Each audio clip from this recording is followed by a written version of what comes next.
Well, hello, everybody. Welcome to today's webinar on strengthening multi-stakeholder initiatives, building on a constructive critique. My name is Chris Galvin. I'm with the International Code of Conduct Association here in Geneva. Thank you for joining us today. Just a couple of logistical things before we get started. If you can use the Q&A panel, please, rather than a chat, to submit your questions, and please submit them at any point through this event, and then when we got into the Q&A session, I'll have them there lined up. So I am delighted to be able to kind of welcome our panelists today, and we're going to do a very quick once around, and everybody can introduce themselves. So Amelia, if we can start with you. Sure. Hi, everybody. My name is Emilia Evans. I'm the Executive Director and one of the co-founders of the Institute for Multi-Stakeholder Initiative Integrity, or MSI-Integrity. And I'm really looking forward to meeting you all. My background is in human rights. I'm a human rights lawyer. And you'll hear more from me very much throughout today. Thanks, Amelia. Mora? Hello, my name is Mora Johnson. I'm a lawyer and consultant, currently working with the Voluntary Principles, but speaking today in my personal capacity. I'm a former Canadian government official, and for about 15 years now, I've been working with MSIs and other multi-stakeholder process, including, as I mentioned, VPI, EITI, certain supply chain standards at the OECD. And my comments today will be colored by the MSIs that I've participated in, which are typically in the extractive sector. Great to be here. Thanks, Mora. Jamie? Good afternoon and good morning to everyone. My name is Jamie Williamson. I'm the Executive Director of the International Code of Conduct Association, based here in Geneva. I've been Executive Director for just over a couple of years or thereabouts.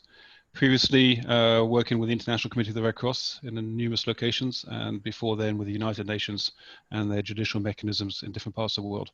Very much looking forward to the discussions, and to take, I think, Mora's point, my comments will be colored by also my humanitarian background as part of these discussions.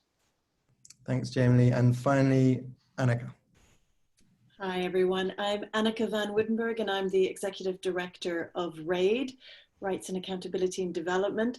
We're a small NGO based here in the UK that exposes corporate wrongdoing, and we do a lot of work with victims, local communities, to stand with them to try and get justice.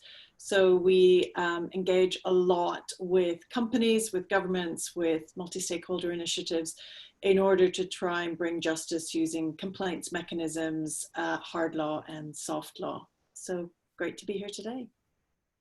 Thank you so much. So today's discussion has really been prompted by the release of a report by MSI-Integrity, the report Not Fit for Purpose, the grand experiment of multi-stakeholder initiatives in corporate accountability, human rights and global governance.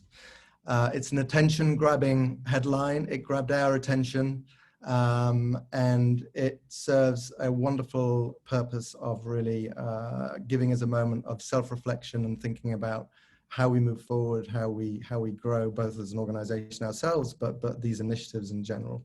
And so we are delighted to have Amelia with us to really take us through the report. The way this webinar is going to be structured, Amelia, first I'd like you to really give us a background about, MSI-Integrity and how the report came about.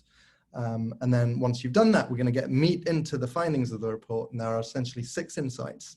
So we're going to take each in turn. We're going to have strict 10 minutes on each. They'll be presented by Amelia, and then we'll have the panel back and forth. Please, if you've got questions, that come up through that, do submit them on the Q&A. And then in the remaining time, we'll open it up to the Q&A. So Amelia, over to you. Can you tell us, about the work of MSI-Integrity and how this report came about? Absolutely, and thank you. And I have to say, I find it tremendously heartening to be having this kind of really constructive and hands-on discussion. So to just first say thank you for kind of holding the space and engaging and grappling with these really difficult issues. This report is effectively a product of reflecting on a decade of looking at multi-stakeholder initiatives from a human rights perspective.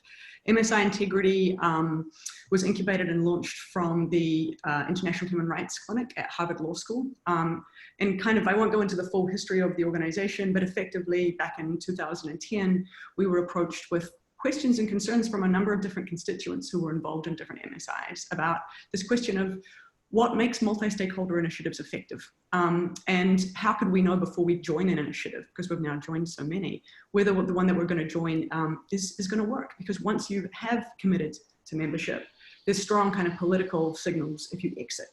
And so the organization came about from a kind of research perspective of really looking into like, what are the key commonalities, if any, around what might make these initiatives effective, and evolved into a kind of large kind of span of kind of global network of researchers who were all kind of really looking into under what conditions can MSIs work. And so, you know, over the course of a decade, we've interviewed, you know, hundreds of stakeholders, including rights holders in countries ranging from sort of Tanzania, the Philippines, Azerbaijan, convened many academics, researchers, engaged with a lot of initiatives. And we felt it was time to sort of take stock of what we had learned. Because effectively what we began to see internally were a lot of the same kind of patterns emerging across different initiatives. And so this report really kind of pulls those together. And I'll talk through the methodology of how we arrived at kind of each one as we kind of get to it, because they're a little different. But effectively that these are sort of, these are findings that we feel broadly speak to the field of MSIs. And when I say MSI, what I mean is something that looks a little like this, which is to say an initiative that has an international reach, it's governed with different stakeholders, and it's setting standards and offers some kind of assurance that the members who participate are in compliance with those standards, often through monitoring, but perhaps through complaints processes. And so we have a database that tracks 40 MSIs that we see meet these conditions. And this report really kind of like looks at broadly what's true for those 40. And the reason I think it's interesting to just note this as a kind of field is that, you know, a lot of these initiatives formed over a really short period of time. You know, of the 40 MSIs, 30 were created within a kind of 15-year window. And you see a lot of repeat players in a lot of the same initiatives. So Mike Posner, for example, who I believe is involved in ICoCA, has also previously been involved in the Global Network Initiative, which is an initiative that addresses privacy and freedom of expression in the technology sector, and also in like setting up the Fair Labor Association, which is, its origins were around kind of labor in the apparel sector. So you saw a lot of people, sort of a small bubble of people often kind of exchanging ideas and setting up initiatives that often have a lot of kind of structural similarities. And so kind of when we look at the 6 insights, which we'll dig into in one moment, what we came away with as an organization was some really strong views, effectively, when we looked at it all. And the first is that we felt it's time to rethink the role of MSIs, that they're often sort of perceived as or hold themselves out as tools for corporate accountability, as providing access to remedy, or otherwise ensuring the respect of human rights. And we feel that actually that's not what MSIs are well suited to. What MSIs can do well is build trust, dialogue, and learning. And sort of really recognizing that MSIs have a lot to offer in this kind of more relational and engagement space. But actually, as we'll go through and look at these insights, that structurally, the way that power works within these initiatives has been such that they're really not fit for purpose for a lot of the functions that we think that they are. So I'd sort of like keep that in mind for all of us as we're kind of going through some of these insights. The other thing that I won't get into, well, I guess I should say that this for us actually then puts back to the question of what's the role of government in all of this. And I think just to, again, place an important seed of an idea, which is that governments, I think for a long time now, have started to look at MSIs and say that MSI is doing its duty around, it's discharging my duty as a government around a particular issue. So, you know, of the 23 national action plans that had been published at the time we released the report, at least 16 of those had governments referring to MSIs in there. And certainly within the security space, you have, you know, the Swiss, the United States and UK governments all referring to either ICoCA or the voluntary principles as examples of, or as evidence really, that these issues are being addressed. And so for us, this is time to say, look, that isn't sufficient. MSIs ought not to discharge government's duty to protect human rights, and they need to kind of take action. There's a separate kind of big conclusion around needing to challenge and rethink the corporate form itself, but we'll pause that and come to it. So I think that's maybe enough to give you an overarching picture of the report. And I wonder if you want me to just dive straight into one of the insights. Yes, let's do so. For anybody who has looked at the report, I'm sure people have, just so people are not confused, we're not going to start with the first insight, Amelia, we're going to start with number 2, we're going to work through, and we'll finish with number 1. So Amelia, take it away, insight number 2. And my role is going to really be timekeeper today, and I'm going to strictly keep you to time. You've got 2 or 3 minutes to really present the insight. Great. So report is like over 250 pages. So you're not going to get the full delivery of these insights by any means, but let me just hit the high points. So insight 2 is really about how what we've seen is that multi-stakeholder initiatives entrench corporate power by failing to include rights holders and by preventing civil society from acting as agents of change. I won't refer back to this, but these are the six insights that exist. I'm going to unpack that, which is that what we've seen is that affected communities, and in this context that we're talking about around security, you can probably think of these as communities who are either living near extractive sites or communities who are living in kind of conflict affected areas. That's where this is most likely to be kind of acute. That affected communities across the board, not just in these initiatives, we have seen are essentially fundamentally not a part of the governance and design and implementation of the initiatives that are designed or intended to kind of impact them. So only 13% of initiatives in our 40 had affected community representation in their governance. And what we've seen, and this will come out throughout the other insights, is that this really affects the way in which the systems that the MSI has are designed. And we feel like they've become too top down and haven't been designed in a way that actually allows for rights holders to really utilize them, to point to when violations are occurring, to seek remedy and so forth. So that's one major thing. And unfortunately, the second one is that civil society is often charged in these initiatives with playing a kind of important watchdog role. And that unfortunately, though, when you look at the way that these initiatives have been designed and the more and more conversations you have with civil society who are on the boards of these initiatives, you find that it can be very difficult to actually fulfill the watchdog function. There's often a need to kind of convince all of the other stakeholders because of the way that these initiatives are structured to get enough support to kind of hold a company to account around sort of suspending it for violations or potentially a government too.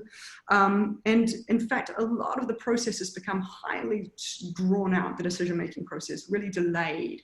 And you know, that can be really useful when you're like dealing with complex issues. But in the case of these kind of accountability functions, when you really need to deliver remedy, deliver accountability, this kind of drawn out process of kind of negotiation and dialogue is just not well suited for MSIs. And the last thing I'd just say on this before turning it over to everybody is that civil society is not one group.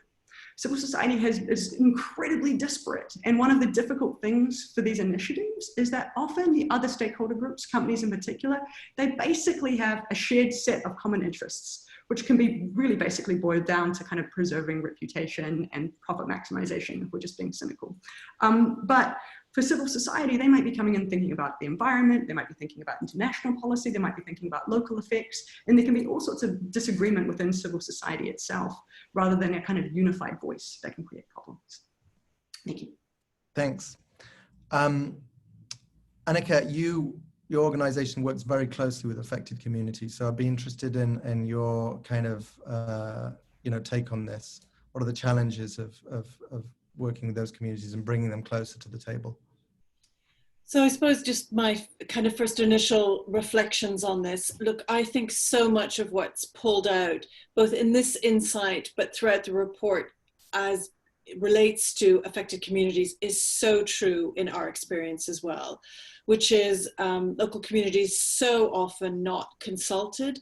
While I also understand that consulting them can be difficult, you know, how do you bring an affected community to a multi-stakeholder initiative when they may not speak the same language, they may not have the same educational backgrounds, and where garnering or gathering their views can be very hard. But it's precisely what an MSI should do if it was doing what it was on paper supposed to do.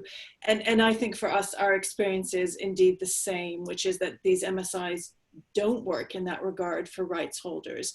And I want to just point out for, our field experience across Africa, and this is largely Africa-based, the work that RAID does, but a key thing which comes out in Emilia's report as well is the power imbalance.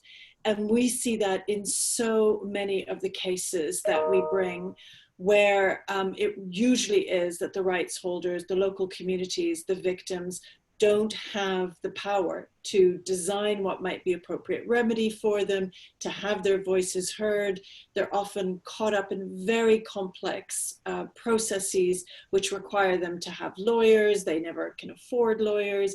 And that power imbalance, whether through an MSI or in other ways to raise their voices or seek remedy, is a huge issue.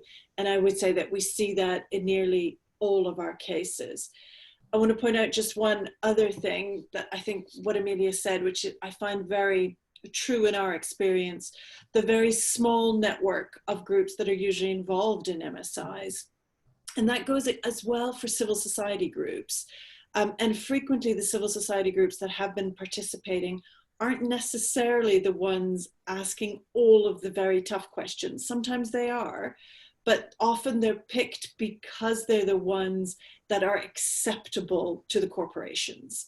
And so indeed you do get that more narrow bubble. And I think that's been another key problem in having rights holders' views be represented.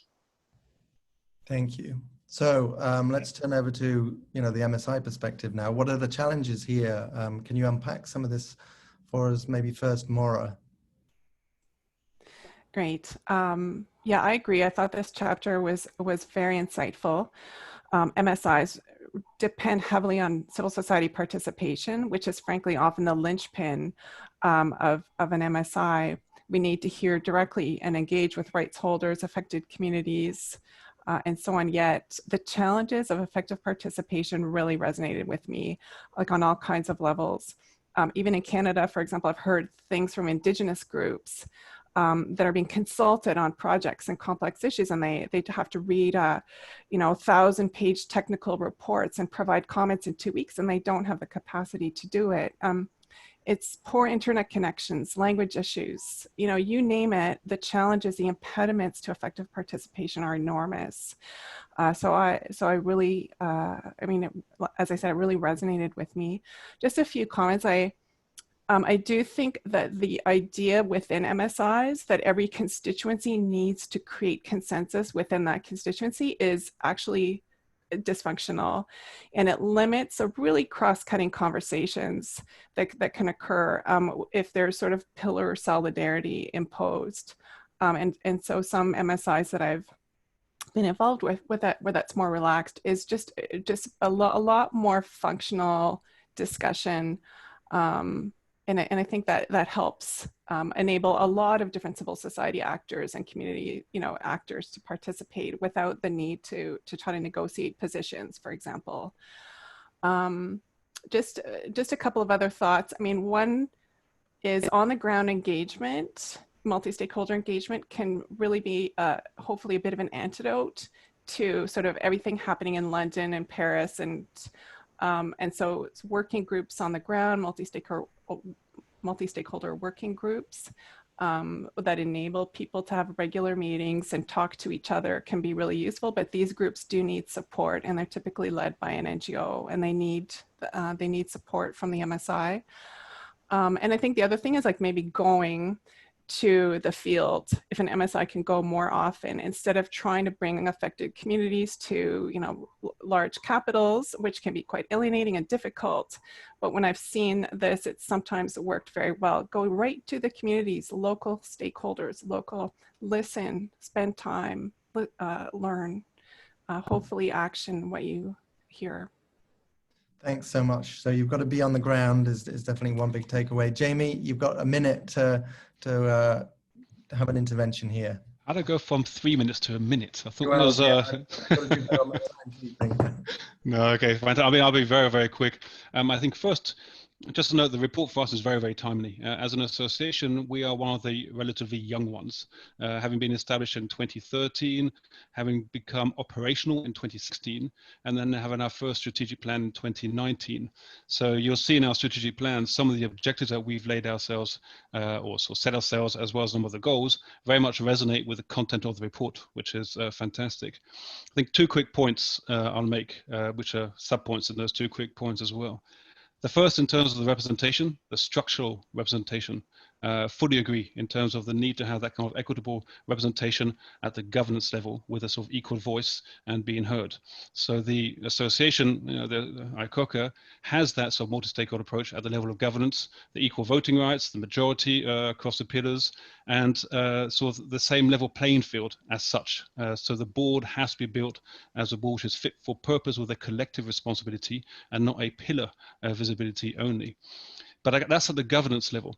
I think the biggest structure sort of issues in my mind in terms of challenges is very much how do you bring in the voices from the field? How do you bring in, as I think you all mentioned, sort of the affected communities and the rights holders themselves? So we have, reached out to communities. We've had our workshops. We work out with our civil society organizations that are members of associations, about 40 or thereabouts right now in different parts of the world. And we've organized meetings with security companies and civil society organizations.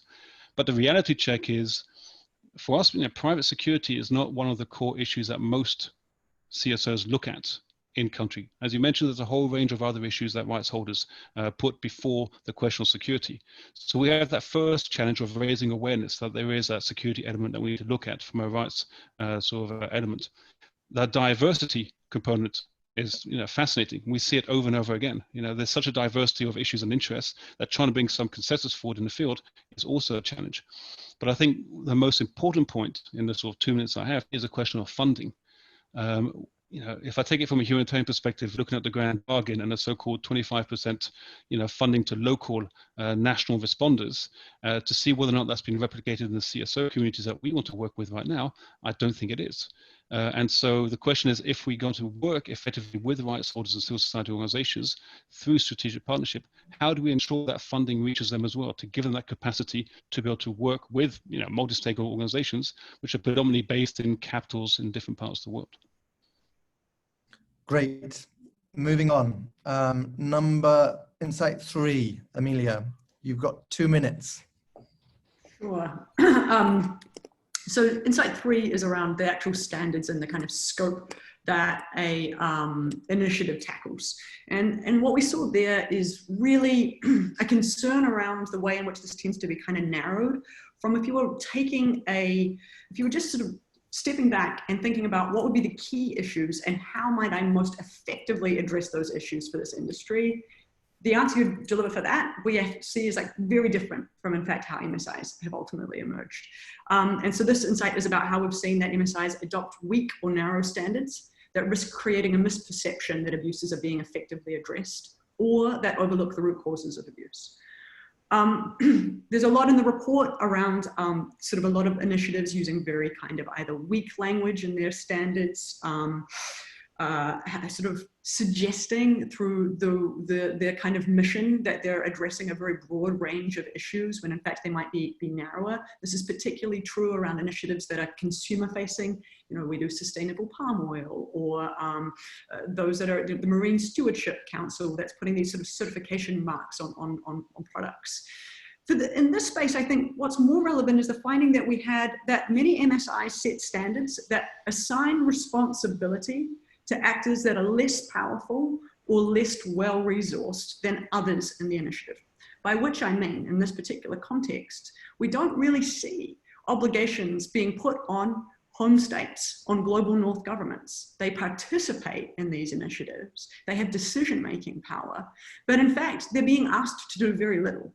And just to throw out like a provocation, you could imagine if you were to have a standard that said, if you are participating as a home state government, your obligation is to monitor these companies consistent with the standard that's been set out, and then to ensure that they are sanctioned if they do not meet those standards. That would be a really effective way of sort of moving forward. But instead, there's been this shifting of obligation primarily here onto kind of companies or to sort of the host state of companies to try to address these things. So I'll leave that kind of like big thought there, folks. So Mora, you've you have experience in government, but what's your kind of feelings on this particular insight? Yeah, I mean, I'm not too familiar with the supply chain mechanisms that were really discussed in great detail, but I really thought, for example, that the discussion around the theory of change and is really critical. I mean, look at this standard as elaborated and ask what is supposed to happen if everyone actually implements this. And I think that this is, and I think it's good to take a look at our underlying assumptions under those theories of change. Because, especially in the transparency field, I think you had a really fascinating discussion about the EITI, but there's many others where things, transparency is supposed to elicit certain kinds of outcomes. And yet transparency is probably just a necessary, but in and of itself, an insufficient condition. And what you really need is all kinds of other interventions, which are not happening. And I think the lesson here is, the evils that these MSIs are intended to address, whether it's children picking coffee or slave labor or artisanal miners using mercury, these need much more gigantic interventions than private sector standards and codes of conduct alone, and a broader prism, in my view, than just human rights. We're looking at poverty, inequality, insecurity, crime, resource scarcity. These are huge problems that states ought to be tackling. Governments, donors, international community. So I think oversold claims on what can be accomplished by private sector, essentially, standards, even if they're fully implemented, even if they're well drafted. And I guess Amelia's research shows that they're not necessarily the case. So it's there's an abdication ultimately of states and the international community to really address these problems meaningfully and hide behind these MSIs. So Jamie, much of our time is taken up discussing standards here at ICoCA. We've also kind of talked about the scope of the code. What's your response to this? I think the standards so-called discussion is a great discussion to be having. I mean, for the association, the overarching standard is, of course, the International Code of Conduct. So we're trying to determine whether or not private security companies are compliant with the International Code of Conduct, which is a fairly extensive code of conduct, human rights and humanitarian law based, and which I dare say, as we mark the 10th anniversary of the Code of Conduct this year, warrants maybe a revisitation to see if there are issues that we've missed and we need to add to that Code of Conduct. The broader challenge is how do we ensure that security companies can be said to be compliant with that code of conduct? What standards do we want to look at, which is a complement to what we're doing, would be a relevant and appropriate standard to consider? Just to break that down, we want to be sure that security companies have the capability and capacity to effectively implement the code of conduct. The association on its own does not do that. We work in partnership with other possible standard mechanisms to see, to give us that level of assurance that as companies go towards certification, they are meeting all their, say, the management systems pieces, the sort of culture, leadership, structural requirements that they have to be able to implement the code of conduct. So we have a sort of certification mechanism which provides different pathways. At this stage, it's a number of pathways based around the ISO world, but that's a very, that's one potential pathway. There's nothing preventing us from looking at other potential pathways to achieve certification if we get the right level of confidence. And so on the supply chain piece, which I think is particularly important, when we look at standards, I think we need to look at all the stakeholder groups in that so-called supply chain. What standards do clients apply? What standards do external certification bodies they have been held to? What standards do we have in procurement processes and in due diligence? So there's different ways of looking at standards which need to all come together. And the government piece, to conclude, is essential. We have a number of governments, the Swiss government, for instance, the US Department of State, have made requirements with regard to membership and certification to the association as a prerequisite to be able to operate as security companies or to be issued contracts. And that is a very strong message. If we would see more governments doing that, I think we could be much more effective in ensuring that there is real compliance to the code and that the so-called standard is being met. So Anneke, give us a perspective from some of the the rights holders affected communities. I mean, is the lexicon of standards, does it make a difference? Are the scope of these things really where they need to be? Yes, but I'd have kind of three views on this. One is, I think frequently in these MSIs, the standards are watered down. And I think that's a major problem. Secondly, I think quite often trying to understand the scope of the standards requires expertise. And often rights affected communities don't have that expertise, and frequently requires trawling through endless documents that may not be in a language that they speak. I mean, to me also, this is so closely linked to the next one where I would have a lot to say about monitoring and compliance. But let me just say just one final point on this. I do think frequently the standards that MSIs adopt are then used as misrepresenting that issues have been dealt with. Particularly in the security sector. I mean, the numbers of times that we have documented human rights abuses at a mine, and they will say to us, oh, but we've signed up to the VPs, therefore it must mean we're okay. So it uses, it's frequently the standards set are then used as a kind of public relations, swiping away the problems. We adhere to the standards, we must be okay, we have this certification, there can't possibly be any problems. And of course, often the reality is far from that. So let's move on to monitoring and compliance then, because obviously there is a strong connection here. Amelia. Yeah, just to continue really with what Anneke was saying, this next insight was that, around monitoring compliance, which is that we found and really strongly observed that MSIs employ inadequate methods to detect human rights abuses and uphold standards. This insight in particular draws very heavily from a deep analysis on the 10 oldest and the 10 newest MSIs and their monitoring and compliance standards. And it's this combination, I think, for me, of concerns around the standards with the inadequacy of actually being able to reliably verify whether they're being met on the ground that contributes to the major concern that I'm having around multi-stakeholder initiatives, which is, to put it frankly, that they have become a kind of tool for whitewash, because we cannot reliably anymore determine whether a company truly is in compliance, really is meeting the standards that it is sort of subscribing or purporting to meet.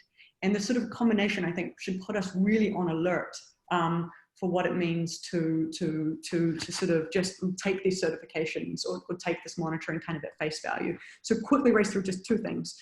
In looking actually at the processes that are used, they're almost always the same kind of style of sending in a third party to monitor the situation on the ground. Of the 20 initiatives we looked at very closely around their processes, we found that no single initiative had in place the procedural requirements that would allow rights holders to actually speak honestly about the conditions and violations they're experiencing. Now, you have to remember that there could be extreme repercussions for speaking openly and honestly about what's truly going on. It's very difficult for a variety of reasons, ranging from who's coming in and whether there's trust, through to consequences about whether that's happening. In addition, there's not necessarily even an obligation to speak to rights holders, and that is true in the ICoCA setting. The certification occurs without a requirement to even ask rights holders about whether their rights are being respected. And so we see this is really dysfunctional. Then there's this piece around, well, what happens when there is non-compliance? And for us, we've seen that there's really weak measures in place, coming back to this governance and decision-making process, to actually take steps to hold companies to account if there's non-compliance. And finally, a lack of transparency about what is being detected. Only half of the initiatives we looked at actually published their monitoring reports online, and the quality of these really varies. And again, ICoCA is one of the kind of the many that doesn't publish reports, so we don't really know the level of detail of kind of compliance. And so kind of like I leave it there, but for me, this is really at the heart of things. Okay, so Jamie, let's hear from you on this. ICoCA has been mentioned a couple of times there. What are the issues, challenges in monitoring compliance? I think I cannot disagree in terms of what we're trying to achieve. I mean, we've sort of as part of our reflection within the organization as part of the strategic plan, and we've put, well, I certainly have put the accent on the fact that if we are going to be seen to be a credible organization, then we have to be seen to be delivering effective monitoring and compliance and the level of accountability that an MSI can deliver. And that means there has to be a robust monitoring process that takes place.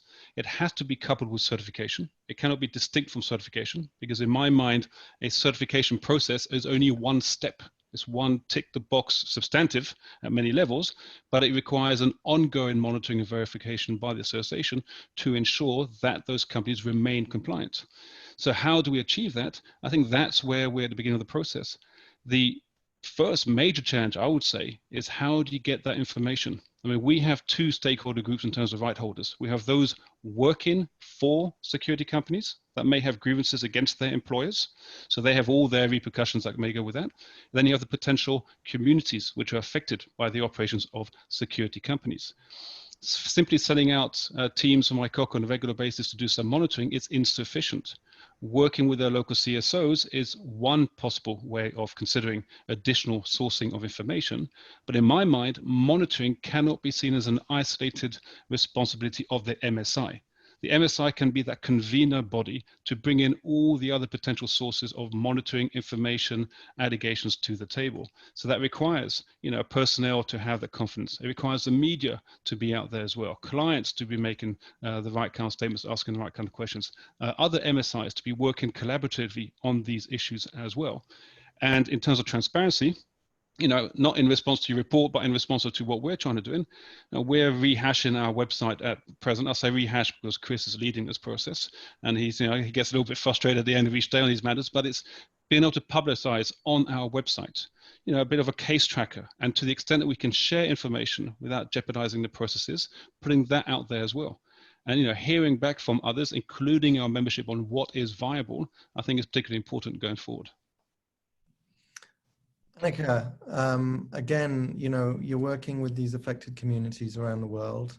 What do you see as the kind of major challenges in monitoring, not just security companies, but in other MSIs as well? I think this is the massive weak link. I think the monitoring is not done at all, or it's ineffective in a huge number of cases. And I think I might go further, Amelia, and say in most cases it is a whitewash. And we have example after example of this. Let me just give you one recent one where in fact there was, and I won't go into detail so we don't have too many kind of identifying features, but a mine in Africa that had a significant human rights problem issue and had for years. Finally, when the issue was put in the press, there was a decision to do a kind of independent review of what was happening at this mine, where dozens of people had been killed by security officers and the police. They had been having annual audits of what was going on, all fine and dandy apparently, but then when they did an independent review, not once did the company doing that review talk to the victims. Despite huge attempts by RAID to bring the victims into that discussion and to say you cannot do a human rights assessment without talking to the victims, us offering to make those people available for interviews. When they said they couldn't leave the mine site because of security reasons, we offered to bring them to the mine site, and even that was deemed as not possible. So in effect, a human rights assessment was done without a single discussion with the victim. I mean, that's one recent example, and we have heavily critiqued that, but I think the third-party audit process is also largely dysfunctional, and so many of the MSIs and these kind of processes rely on that. And I think human rights monitoring is not happening, and for many of these MSIs, at least the ones that I know most about, I think we need to ask serious questions about, therefore, the certification. And I don't think if one really digs that you can then stand behind certifications on responsible sourcing or other kinds of certifications.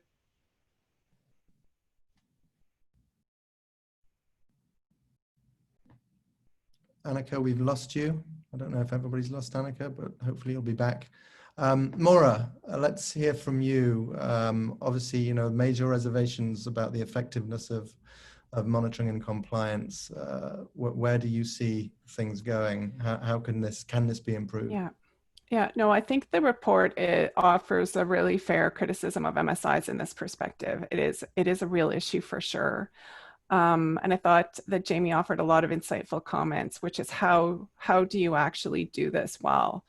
And those are great questions. And certainly Anneke is right. I think third-party auditing in all kinds of respects, I mean, then the report is rife with examples, is not functioning. When it's being conducted, it's not functioning well. I mean, then those stories are really, you know, they're really sad. You know, in the case of the labor side, I think Amelia is absolutely right. The worker empowerment and effective regulation, I mean, that's how these things improved in our society, is what's needed. And maybe it really does show the limits of, you know, what a supply chain, you know, can do, what a supply chain mechanisms can do. And as for human rights monitoring in the field, I mean, it's really challenging, I agree, but it's an area where improvement is needed. And I agree with Jamie, we should all work together. Maybe, you know, Anneke, we can talk about how to, you know, how to improve. And one of the things, maybe we'll get to this, you know, in the Q&A, but is these things take resources. It takes investment to do this stuff. But let's move on. Amelia, related again to the last one, but can you take us through remedy? Yeah, and I think at this point will emerge a real theme about the problem here of not having rights holders in the governance and design of these initiatives. And so this comes out really crisply in this fifth insight in the report around remedy, which is that we found that MSIs are not designed to provide rights holders with access to effective remedy.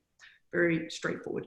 Of the 40 MSIs that we looked at, a third do not have a grievance mechanism, and the United Nations Guiding Principles on Business and Human Rights set out that multi-stakeholder initiatives operating in the human rights space ought to provide access to an effective grievance mechanism.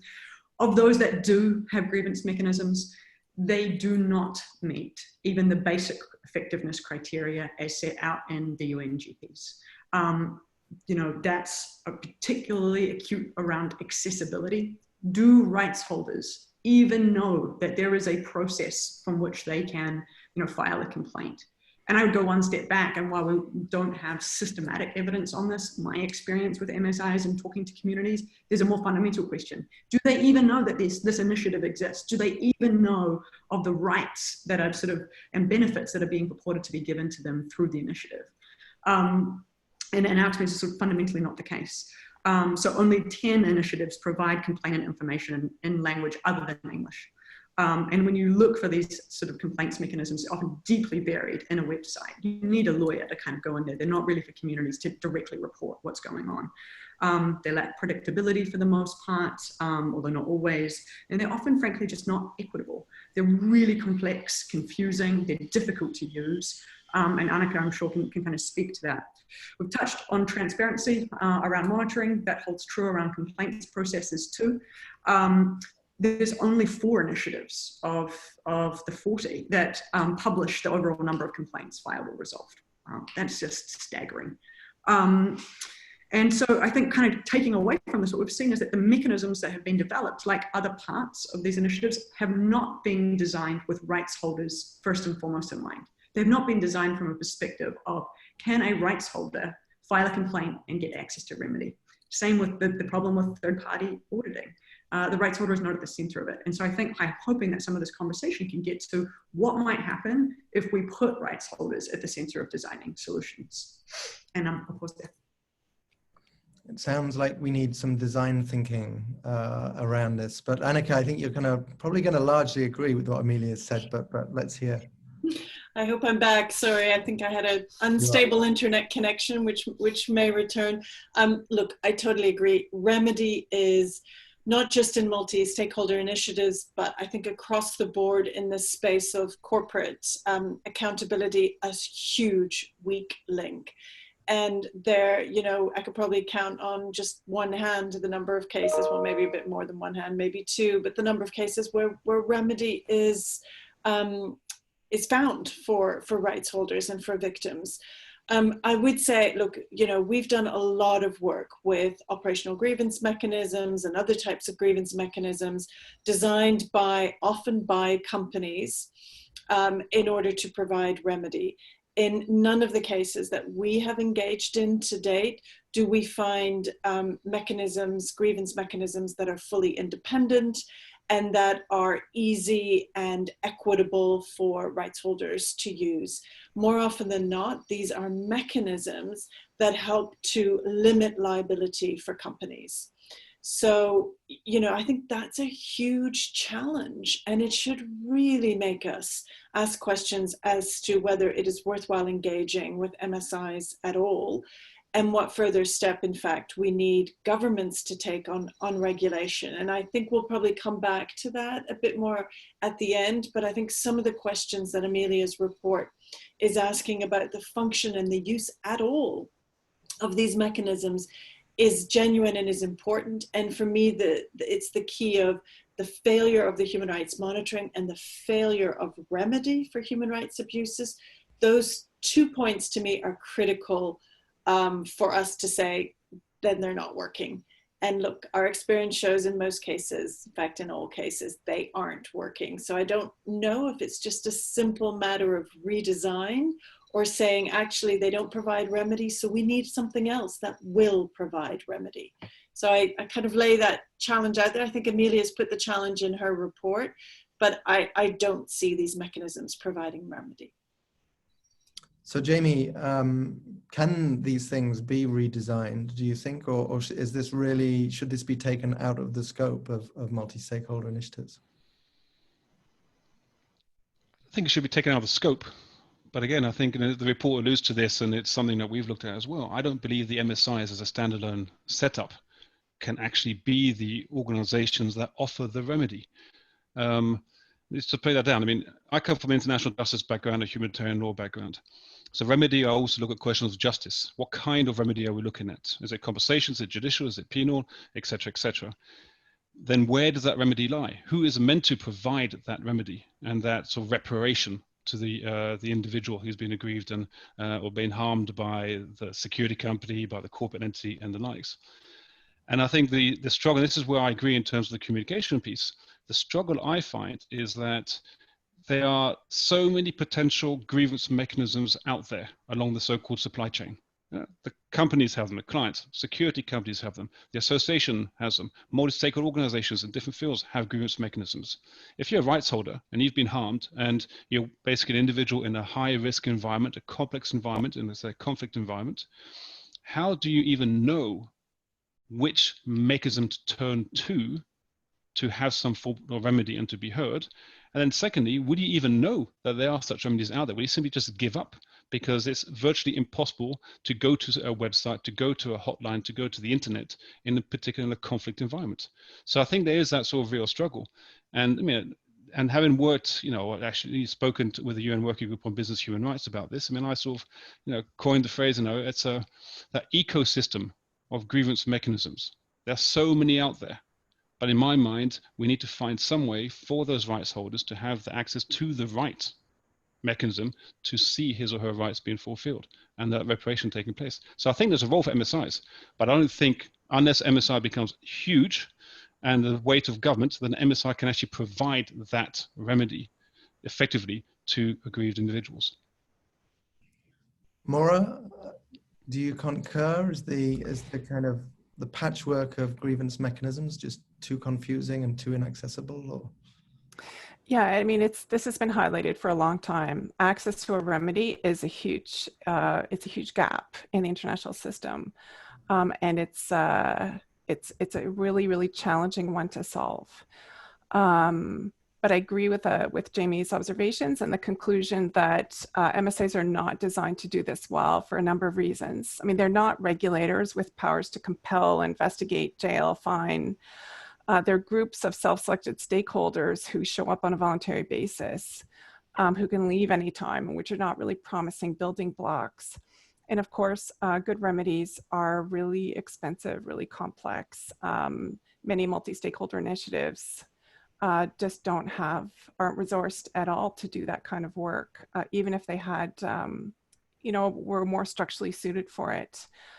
So, so I do think, I mean, in a way, this comes back to sort of one of Amelia's, fundamental questions, which is what do MSIs do well and what do they do poorly? And what should realistic expectations, what should their strategic plans look like? Because to be asked to do things or to have big claims made that they're really not set up to do is a recipe for, the perceptions of failure. Thanks, Mora. The word resource there again, and maybe there is need to tighten the scope somewhat, not try and do everything. Amelia, we are on to impact. So, what has, in your mind, the impact of MSIs been?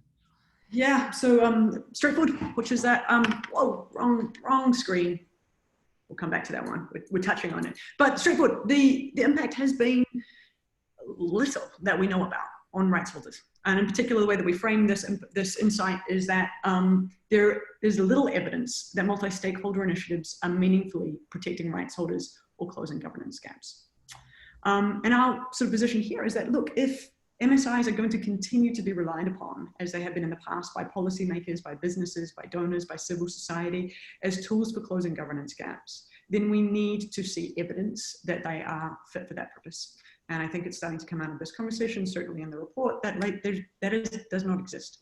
In terms of actual evidence and what MSI's contributions are to that, of the five of the 20 oldest MSIs that we looked at, and this doesn't include ICoCA, we're looking at older MSIs, they have not conducted any measurement studies directly on rights holders to understand if they've been impactful.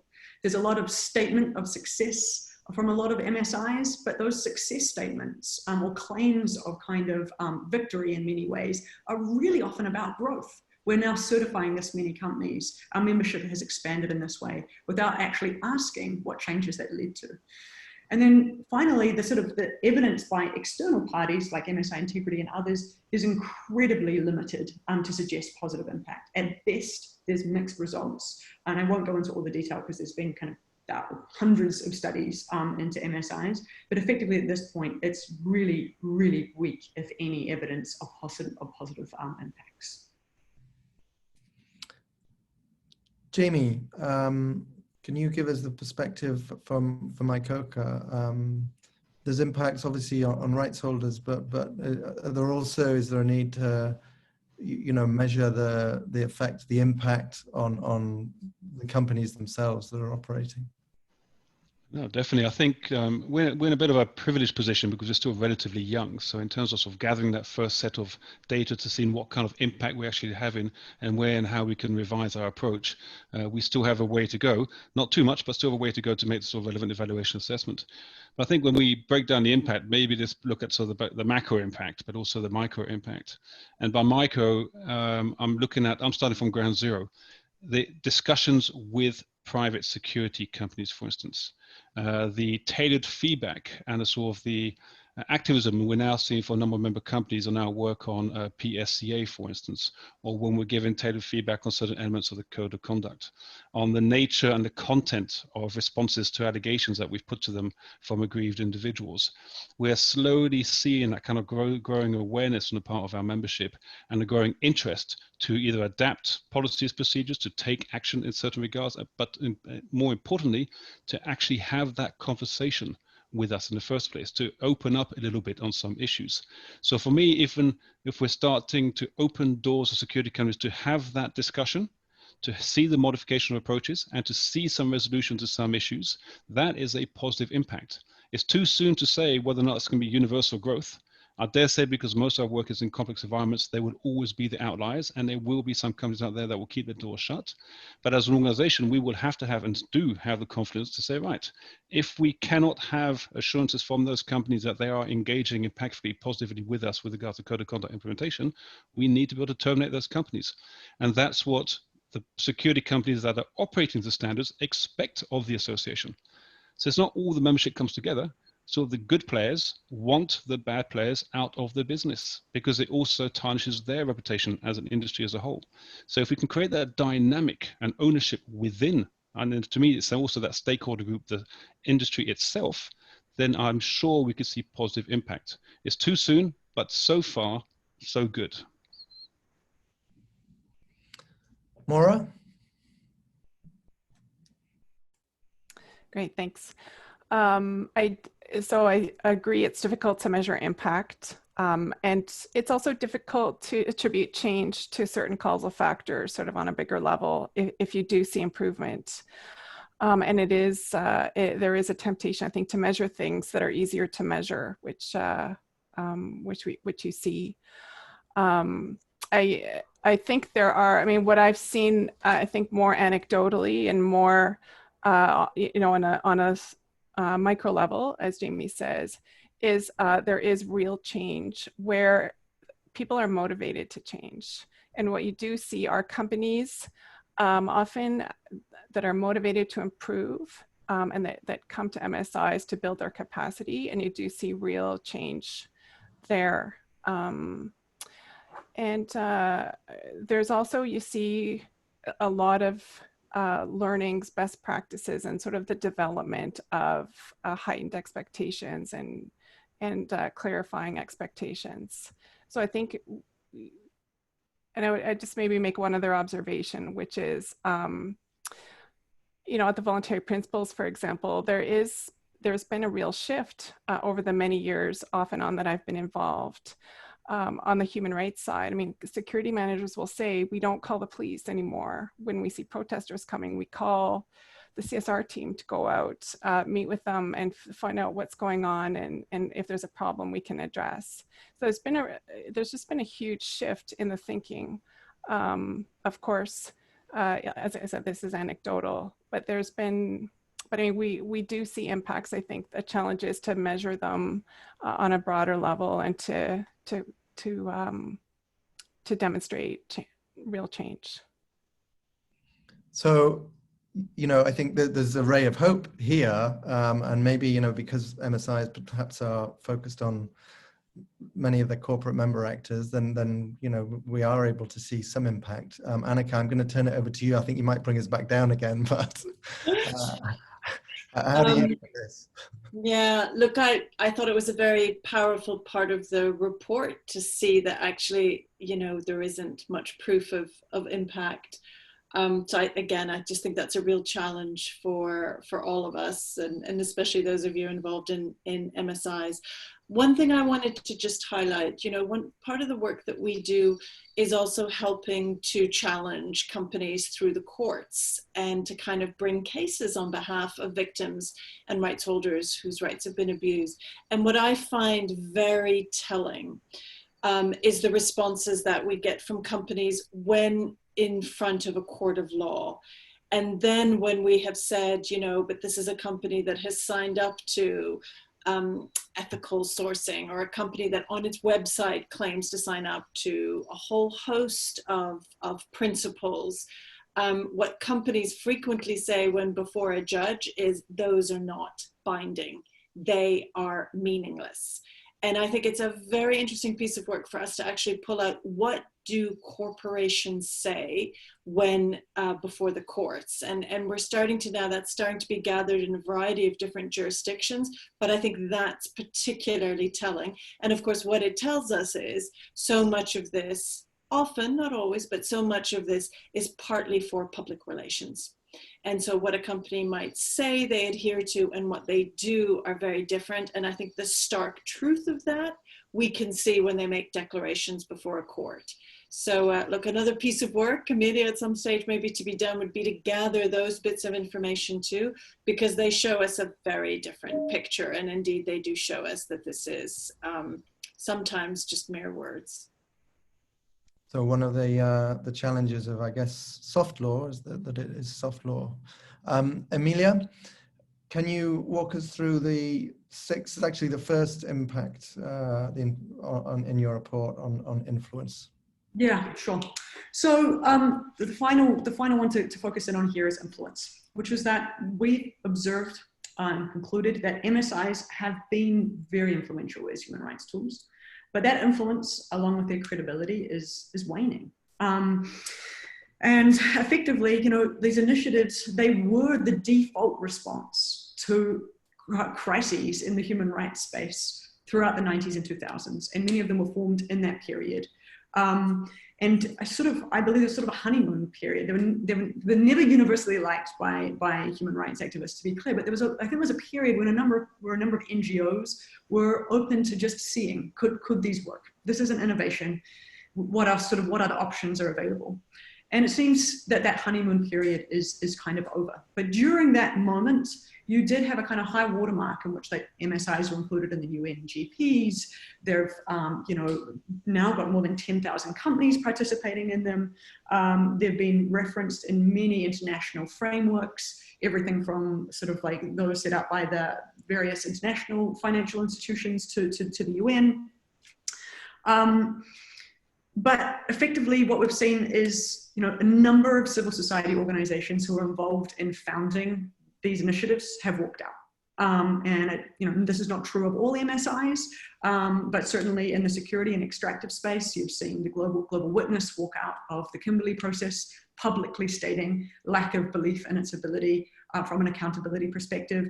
Oxfam leave the voluntary principles. There's a list. And so I think this kind of, there's a clear statement going up. There have now been complaints filed against multi-stakeholder initiatives and national contact points, lawsuits emerging against them. And I think the term MSI had a very different connotation 20 years ago than now. My experience, and this is not in a report, but just sort of anecdotally, is that there's a kind of, not a dirtiness, but a kind of like, oh, just another MSI, another talk shop. And I do think sort of the points that have come up here about like concerns around whitewash, concerns around, is this a kind of public relations exercise, have really become much more attached to MSIs than was true in the past. And for me, this just comes back to then, like, again, really thinking about, as has come out, like throughout these conversations, and I hope we can kind of continue to explore this, like, what is the appropriate role for MSIs? And in this moment of reflection that ICoCA and many others are going through, what sort of reform should you be leaning towards? And I guess I would just put out as a provocation, rather than endlessly trying to tweak monitoring systems, or quite rightly, as I think Jamie has acknowledged, like kind of try to set up grievance mechanisms without, frankly, adequate resourcing. Perhaps the right move here is to just walk away from these functions of accountability and to instead actively try to encourage governments to take up those mantles. So don't just drop it, but to provide good offices, and to think about how to actually take the standards that exist and turn them into enforceable standards, which could still happen through an MSI, but it would look very different.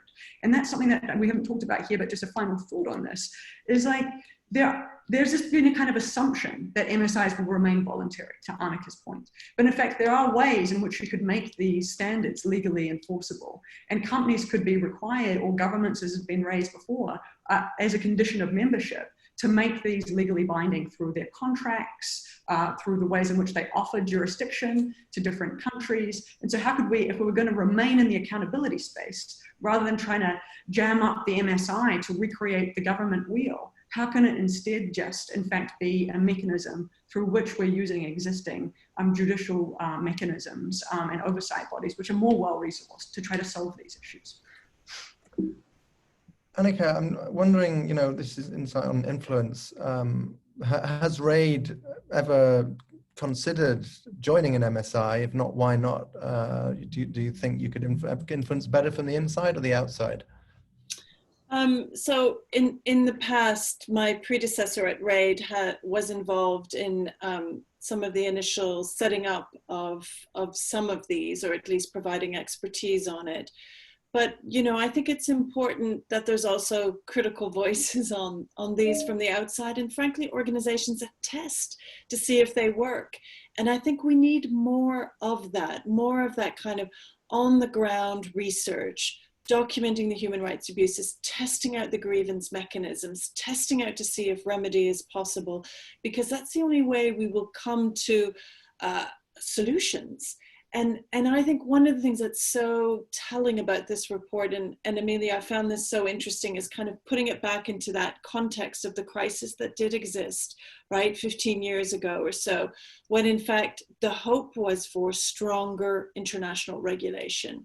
And I feel we're now coming a little bit full circle to come back to that, though I feel we're no closer in governments moving forward on that stronger regulation, but we're seeing moves in the human rights space, at least, for other solutions. And I think the push for mandatory human rights due diligence is one slice of that answer. So, I think that's important as part of this discussion. Is I think there is growing recognition that they don't work, that remedy remains a key problem. And so what can we move on in terms of enforceability? And in my view, that it has got to be the way forward. It does require governments to step up, but we're starting to see, at least on human rights due diligence, stronger laws in that regard, as was started in France, and a push for those in multiple other jurisdictions. But I do think that's kind of, we're back to that space again. The role of government is to ensure that there's a degree of enforcement, and then to ensure that remedy is available through government structures. And I feel we're coming kind of back full circle to that. And this report was very helpful in kind of laying that out in a very compelling way. So Jamie, are these mechanisms, MSIs, can they be complementary to government regulation? They're not a silver bullet, apparently.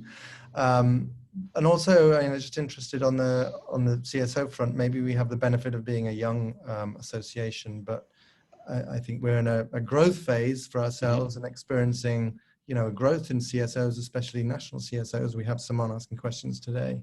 But what's your perspective on this?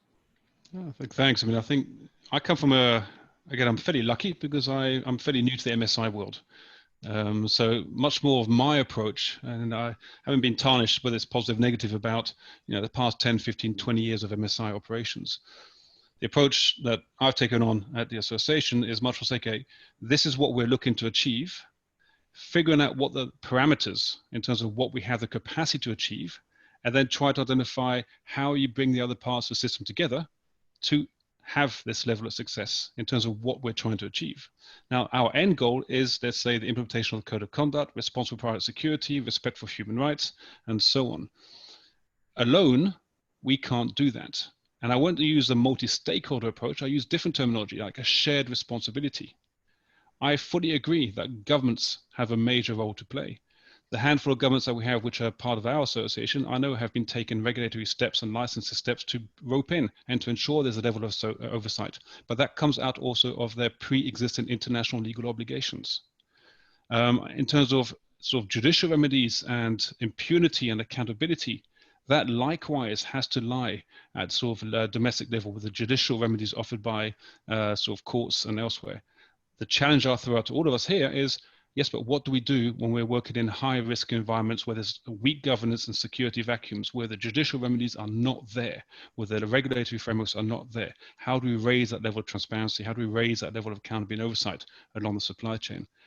And then, to build on your point there, Anneke, as someone who worked on international treaty implementation for the best part of 10, 12 years, it would be lovely to have an international treaty, but I would not wish for it overnight, because I know full well by the time you have an international treaty, it could be 5, 6, 10 years down the line, and then you get back to, again, that circle opening up again. You now need to talk about effective implementation of that treaty mechanism, which then brings us back to the same consideration, which is, okay, right, how do we implement those obligations under that international treaty regime? And I've seen too many treaty regimes which are treated like fig leaves, where states become signatories, and like corporate entities that you cited to, will then refer to the treaty signature as proof of compliance with international law, when in actual fact, the hard work is yet to be done at the country level. So I think there's a bit of a quagmire of issues there. We don't have all the solutions, but hopefully, if we bring the different stakeholders together, not through an MSI approach, but the different stakeholders through that shared responsibility prism, hopefully we can then see some positive change. And this reflection discussion is fantastic. Mora, to bring you in again, you've seen government from the inside. What's the hope for getting regulation on these various issues from governments? Yeah, I know it's a really great discussion, really interesting issues. I mean, it's clear that I totally agree with the comments that MSIs are not a substitute for regulation. They're not regulators. They cannot effectively play that role. But regulation itself can be really challenging, as Jamie says, and having worked in the anti-corruption world, I can say that even a binding criminal law that's subject to universal jurisdiction is really, really difficult to enforce. And when I worked for the government, I did help RCMP, I helped our investigators do corruption investigations overseas. And to get a criminal level evidence is really challenging. And that's certainly the case in the war crimes field as well, where all kinds of states have universal jurisdiction, but to actually be able to pull the evidence, a case together and prosecute someone for a crime committed elsewhere is really challenging. So I think the issues are really, really difficult. But I would say that I think there is a greater interest in regulation, effective regulation, and exploring different options. I hear what you say about mandatory due diligence, human rights due diligence, and there's slavery and other kinds of supply chain laws coming into play. So that we're in an interesting time. We've also had a couple of decisions in Canada which look to be expanding potentially judicial remedies for torts, I guess, committed overseas. So things are in flux, and it'll be interesting to see where we all end up in 5 or 10 years. But maybe I'd just say, going back to the fit for purpose, not fit for purpose, is really understanding what MSIs do well and do extremely well. And there are some things they do very, very well, and understanding what they're not capable of doing well, and not putting these expectations on MSIs, I think is a really important discussion to have. And I mean, and thank you so much to all of you, and especially Amelia, for doing that research and getting that discussion going. Well, look, we're not quite done. We have just over 15 minutes left. We've got questions coming in. Please, if you do have a question, submit it through the Q&A. We'll get through as many as we can in the short time that we have. And I want to ask the first one here that's come from Mandla Zemba with Anglo American. The issue of the challenge faced by rights holders, such as technical language use and the provision of many pages of information to them, even when they cannot read or write, has been mentioned so many times. What's the remedy to this? And Anneke, because you work so closely with affected communities, I'd be interested to first get your thoughts on this. Okay, so a couple of ideas. One is, I think it's probably the responsibility of companies to make sure that information is put out to local communities in a format that they can understand. Sometimes there's a kind of deliberate dumping, shall we say, of kind of tricky bits of information or technical bits of information. So I think making sure that it's information that can be understood, and to indeed help to offer local communities access to expertise that they can go to help understand such technical issues, I think is particularly helpful. Making available funds for them to hire their own experts or lawyers is going to be what's needed in a number of these instances. So, and we rarely see that happen. I have some experience in one particular, with one particular company that did agree to make some lawyers available for human rights victims going through a grievance mechanism.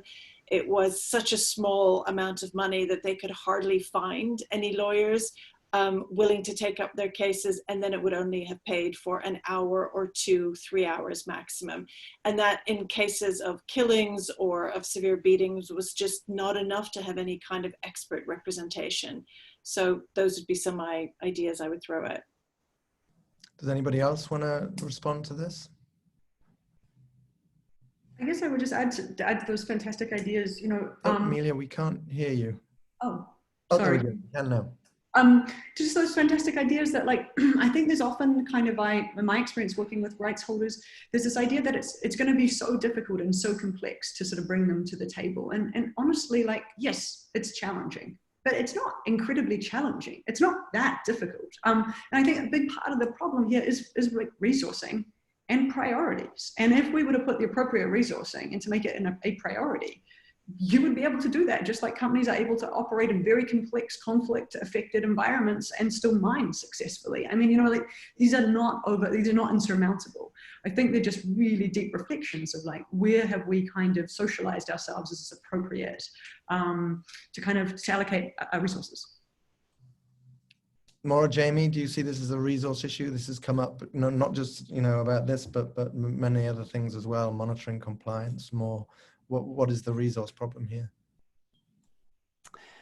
Yeah, I mean, some MSIs are quite small and operate with budgets under $1 million a year, which is just enough money for a tiny secretariat, you know, a handful of people. So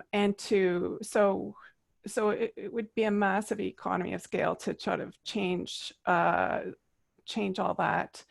And again, I think it goes to the question of who does what well and who should be discharging what obligations. And you know, maybe MSIs shouldn't be huge if, you know, what is the value added exactly? What do they do best? I mean, this is really always going back to that same point. Of course, I mean, if I could jump into this, I mean, the resource issue, of course, is it's a natural one to tackle, and I would love to grow and receive more resources. So if anyone is feeling generous today, feel free to come towards ICoCA. We come with open hands. But I think what we can do as a multi-stakeholder initiative is also pick up best practices amongst our own community to see what works amongst the membership, to bring the rights holders to the table, to see how they have, you know, to address the question, how they have, you know, effectively translated the so-called technical bits into something which is understandable, digestible locally.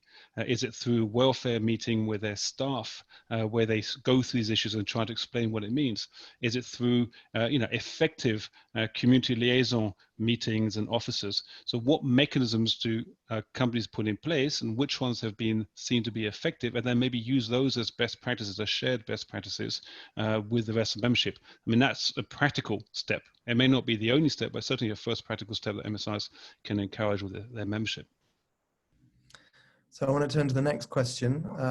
What are your thoughts on the trend of moving certification schemes in-house at some major companies?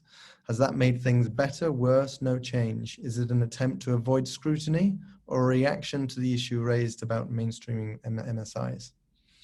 Who would like to react to that? Jamie? I think it's a great question. And I think there's many ways of tackling it. From my perspective, moving in-house should not be equated with less transparency. Quite the reverse. In my mind, for instance, we're looking at certification standards to security, or for security companies or security contractors to major clients. In my mind, if that major client or major company wants to be seen to be operating in line with internationally recognized standards, they should be open to receiving advice, evaluation, verification from external bodies, including MSIs on that regard, to have them bring in their expertise, to allow space for right holders to be part of that discussion as well, to make sure that it's not done behind closed doors and then brought out as a gold standard. The gold standard needs to be tested. And I think any company taking certification in-house should have that gold standard tested on a regular basis to give confidence to stakeholders that that standard actually can stand the test of time. Amelia, you had your, Yeah, I certainly see it as a step backwards unless there's significant transparency. I mean, this is the same set of problems around, you know, you're undertaking a set of functions that require significantly more resourcing than one entity can undertake. Two, all of the questions around credibility, trust, will rights holders speak open to you? These exist kind of, but more manifest when it's just one company kind of undertaking this. And I think just like not being able to assess what's really going on, what are the practices, what are the results of this? I would suggest that for the most part, it's going to be deeply kind of problematic. And to Mora's point earlier, you know, when there's willingness to behave properly and to kind of follow standards, there's action. And so I think, you know, companies, that want to behave well and kind of undertake these practices, they often are able to do that, and they can bring it in-house, and then they can be in an MSI, and they can be subject to government regulation because they're taking all the appropriate steps. But my concern is that the move towards kind of in-house certification is a move away from sort of being in the public scrutiny, in the public eye. And I think actually the lesson in terms of, to Jamie's point, kind of learning and what can we learn from, I would say like the right move and who we can learn from is not to go in-house and into companies or to look necessarily just to other MSIs, but I would start to look to the initiatives that have been developed by workers themselves. There's a range of initiatives, particularly operating in the US and Bangladesh, and emerging in Africa, that are designed, developed by workers, have overcome the challenges we were talking about before around kind of accessibility. And while there's still, I think, kind of a lot to be learn and experiment with there, I think a more credible move for companies is not to go in-house, but to go to these mechanisms which have built into them enforceability, legal enforceability. That's what workers have insisted upon in their mechanisms. And that to me seems like a move out, it feels like a positive move. Mora, yeah. I maybe just make a small comment. I don't have a huge amount of experience with supply chain mechanisms, but I did work on some at the OECD. And even the word certification, it seems on the supply chain stuff can be problematic, especially when you have supply chain with a lot of small actors. The idea that, the minerals are either conflict or they're conflict free, or the rug is child labor free. It means that if somebody finds a problem in the supply chain, the incentives are not to be transparent about it, because then you're facing economic loss. Maybe someone's holding a shipment of rugs or minerals they can't sell because they're tainted, they're not conflict free or whatever. And so a move away from this certification language towards responsible language, or finding ways of actually changing the incentives so that it's perfectly acceptable to talk about problems in the supply chain, to raise them, to discuss them, to be more transparent, because there won't be automatic economic loss hitting certain actors, is something, one of the lessons that we learned. And because there will be problems, there will be issues. Like, that's why everyone's here. And so learning to find incentives for transparency is really useful. I'm not sure we're going to have an answer to this next question, but I want to ask it. How can we manage recipient governments who desperately need investment on extractives and often relax laws and regulations to be more attractive for foreign investment? Sometimes companies and even other governments take advantage of it. It's well known that extractive companies behave differently in their own countries than internationally. And this, I think, relates closely to ICoCA's work. I mean, our focus is on complex environments. So, are the rules different when you're away than at home, and how do we overcome that? Anneke? I think the two things are very different. Relaxing rules to attract investment is different from continued respect of human rights issues. And those are not obligations that can be loosened or made more attractive. I do think one of the answers to our conundrum of weak justice systems, often in the states where the security is being provided or the extractive industry is, or where the supply chain goes, one of the answers has got to be stronger regulations on companies in their own home states. And that frequently takes us back to the global north. And that frequently takes us back to, London, New York, Berlin, and other such places. And I think we need stronger regulations on companies there, that no matter where they operate, they should be held to the same account and to the same standards. And it shouldn't be, it's okay, to not pollute in the UK, but it's okay to do so in Tanzania. Of course it's not. And I think that's where we need a bit more of a stronger push. And where in fact some of the governments that are very active in these MSIs, we need to be saying to them, well, if you're happy to participate in this and you're happy to set important global standards, you've got to take your own responsibility back home. Again, it's why some of the work around mandatory human rights due diligence, I think, is very interesting, but more could be done in that regard. And a strengthening of that and stopping companies hiding behind their convoluted subsidiary structures to evade whether it be civil cases or other cases, is critical as a change that's needed to bring about that accountability. Agreed. I'm just 2 cents on that. I completely agree. And I honestly feel like there's a little bit of a free rider problem of global north governments participating in these initiatives without actually taking on any substantive obligations. And I think it would just really shift the power dynamic. If there was an expectation, this is true in the Extractive Industries Transparency Initiative, ICoCA, across the board, if we were to say, for you to participate and get the credibility hit of you being involved in this, it actually means that now you're good to ensure that companies operating and registered within your jurisdiction meet these standards too. Mora, it sounds like the Canadian government may be going in this direction anyway, and maybe there are other governments too, but what are your thoughts on this? And you're on mute. Sorry, are you referring to the ombudsperson or the?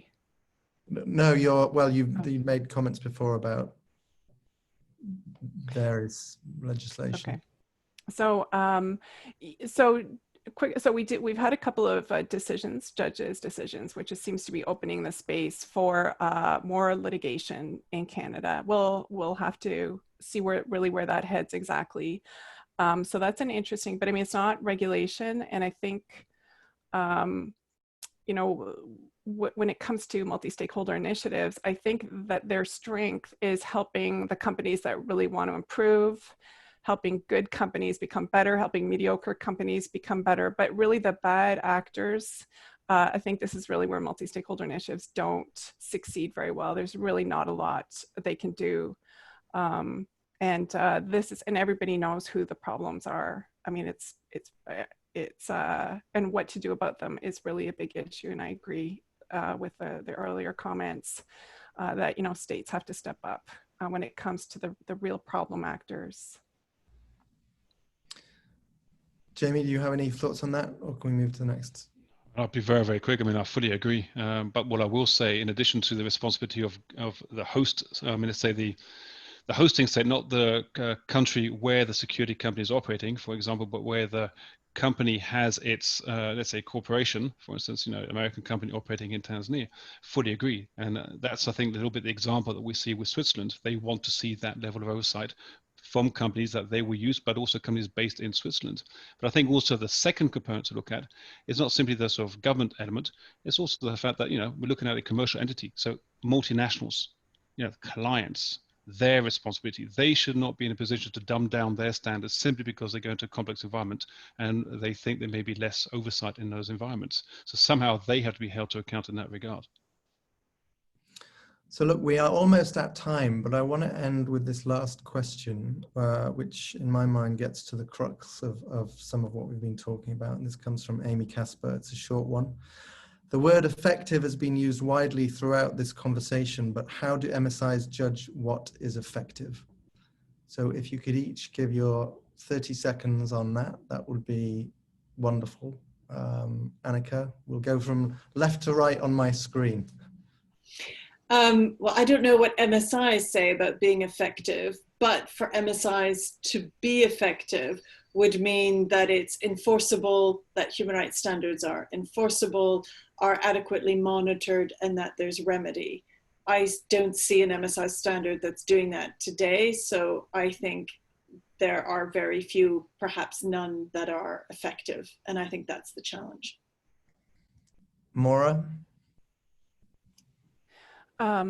Yeah, I think, I mean, I don't really have a definition for effective, but I would say that it's really, really important for every MSI and indeed every organization to evaluate itself or get an evaluation and take a hard look at what it's achieved, what it hasn't achieved, what needs to change. And I think, I mean, this report provides a lot of recommendations and a lot of areas to think about. But I totally agree that everyone should evaluate and decide what effective means and what they can do to improve. Jamie? I echo what the other 30 seconds were about. To me, I think effective, one needs to look at potentially the question of stigma to the extent that we need to create a negative whereby companies do not want to be seen to not be operating to those standards and having that level of oversight and transparency. So they have to join that kind of club and be part of the discussion. And then out of effective, to me, effective also means, because I'm looking very much from the sort of security perspective, the commercial reality. And we've seen the clout of investors and others out there, banks, insurance companies. They should be, and this is where I think challenges of where effective can be diluted down to. If you have a high negative commercial impact on your operations because you're not respecting human rights, then at some level that is effective as well. And finally, Amelia. Echo a lot of what was just said, and I think I'd go an additional step, which is say, look, the question is, all of these initiatives were set up normally to solve a specific crisis or challenge or problem in an industry and have a very clear mission. And whether they're effective or not is, have they actually been able to resolve those challenges or address that mission from the perspective of rights holders, from the perspective of workers and communities on the ground. And the concern here, and what we really strongly believe, is that unfortunately, if they are sort of purporting to sort of provide remedy, to provide accountability, to suggest that there is oversight, when in fact there isn't really the structure in place to offer that, then is it possible that because they're not fit for those purposes, they're causing more harm than good? And these MSIs need to retreat from those spaces and instead lean into the functions that they can do well: dialogue, learning, and trust building. Well, Amelia, we want to thank you and congratulate you for the report and for catalyzing this discussion. It's given us an awful lot to think about. You know, we need to figure out what we do well and what perhaps, you know, should be out of scope. I am not going to try and summarize this conversation. It's far too rich, but I just want to thank everybody for their time, everybody who's attended, and we hope this is the start of the conversation. But for now, thanks to everyone. Bye-bye. Thank you. Thank you so much, everyone.